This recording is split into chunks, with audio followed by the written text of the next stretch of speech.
കേരളത്തിലെ ആദ്യത്തെ രാഷ്ട്രീയ കൊലപാതകത്തിന് നേതൃത്വം നൽകിയ ആളാണ് പിണറായി വിജയൻ എന്നാണ് ചരിത്രത്തിൽ രേഖപ്പെടുത്തപ്പെട്ടത്. പക്ഷേ കോടതി വെറുതെ വിട്ടതുകൊണ്ട് പറയാറില്ല, അത്രമാത്രമേ ഉള്ളൂ. അപ്പം ജോയ് മാത്യു ഒന്ന് തിരുത്തേണ്ടത് എന്താണെന്ന് വെച്ചാൽ, കാരായി രാജനേക്കാൾ ആക്രമണോത്സുകത എന്തായാലും പിണറായിക്കാണ്. അപ്പം ജോയ് മാത്യു പറയുന്നത് കാരായി രാജനെയാണ് ആക്കേണ്ടത്, ആരെ, ഈ പ്രതിപക്ഷ നേതാവ് ആക്കേണ്ടത്. പക്ഷേ മറ്റേ മൂപ്പര് നമ്മളെ ബേപ്പൂരിലെ മരുവനാകെ ലക്കുല്ലഗാനില്ല നടക്കുകയാണ് കേട്ടോ. എന്തോ ഈച്ചഭാഗ്യത്തിന് രക്ഷപ്പെട്ടതാണ് അൻവറിനോട്.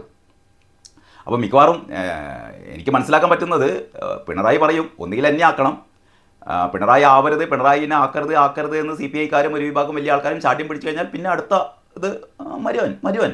കാരണം അങ്ങനെയാണല്ലോ. കാരണം പ്രതിപക്ഷ നേതാവായിരിക്കുന്ന ആളാണ് അടുത്ത തവണ മത്സരം വരുമ്പോൾ ഒരു മുഖ്യമന്ത്രിയായി പരിഗണിക്കാനുള്ള സാധ്യത. അപ്പോൾ ഇനി വരുന്ന തെരഞ്ഞെടുപ്പിൽ മുഹമ്മദ് റിയാസിനെ മുൻനിർത്തിക്കൊണ്ട് പോരാടണമെന്നാണ് പറയുന്നത്. പക്ഷേ അപ്പോഴത്തേക്ക് CPM എന്ന് പറയുന്ന പാർട്ടി ഉണ്ടാവില്ല കേട്ടോ. അതാണ് മനസ്സിലാക്കേണ്ടത്.